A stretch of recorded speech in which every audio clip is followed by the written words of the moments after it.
Xin chào toàn thể anh em quay lại kênh YouTube của Hồ Ngọc. Đầu tiên Hồ Ngọc không quên xin cảm ơn anh em và xin tất cả anh em yêu kênh của Hồ Ngọc để dành ra một phút ấn nút đăng ký kênh ở góc bên phải chữ đỏ màn hình và like. Hôm nay để chờ đội tuyển Việt Nam và Thái Lan đấu vòng 1 của AF Cup, Ngọc ở nhà xin làm video cùng anh em.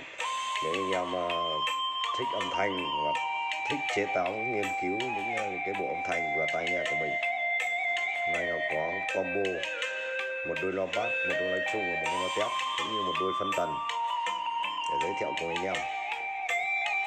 Đầu tiên là đôi loa bass của Diaton có đường kính là 21,5.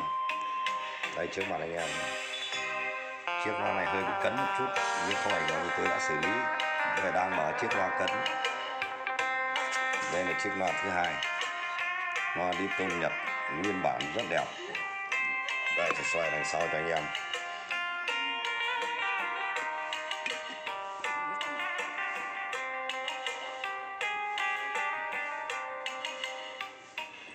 Diaton 2643 DM, điện trở 6 ohm, công suất 20W. Đây trước mặt anh em. Rapan Shin của Nhật, tất cả còn zin nguyên bản. Trước mặt đôi loa chung của Yamaha. Đây trước mặt anh em. Đây xoay cho anh em, tuy nó hơi mờ một tí nhưng vẫn nhìn được. Yamaha 139 AO, điện trở 8 ohm, 8W. Đây là chiếc loa tép của Sony. Đây là một cái anh em một luôn. Đây tôi đang đóng qua một phân tần chạy một vế, một loa bass, một loa chung và một loa tép. Anh em mà thích chế cháo hoặc là về thay vào những cái loa hỏng của nhà mình cũng rất tốt. Thôi tôi xin đo kích thước để anh em ta tiện.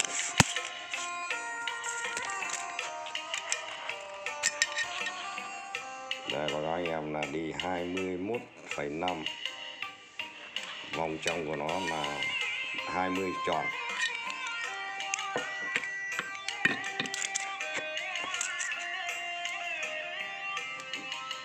Phần từ của lâm châm là 11 cm. Đây là chiếc loa bass. Đây là chiếc loa chung này. Loa chung có đường kính là 10,5.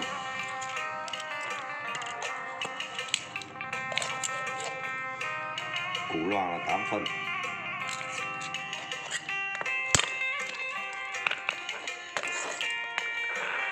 Chiếc loa tép này. Loa tép có đường kính là 7 cm.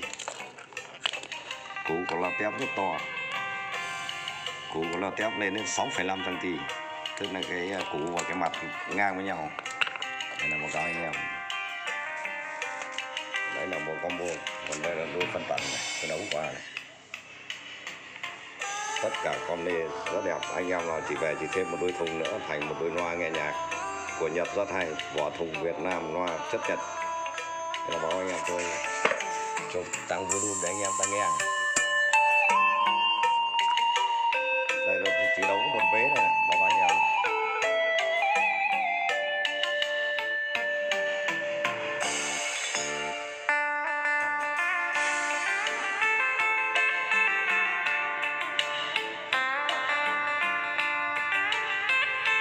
Tất cả bộ com lê là anh em mua tầm giá tầm bán tầm 2.100.000 cả đôi phân tần và 6 chiếc loa, về thêm một đôi vỏ thùng mấy trăm nữa, có thành một bộ loa cực hay luôn.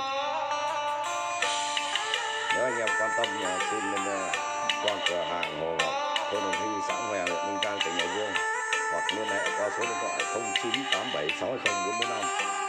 Xin cảm ơn anh em và chúc anh em sức khỏe thành công.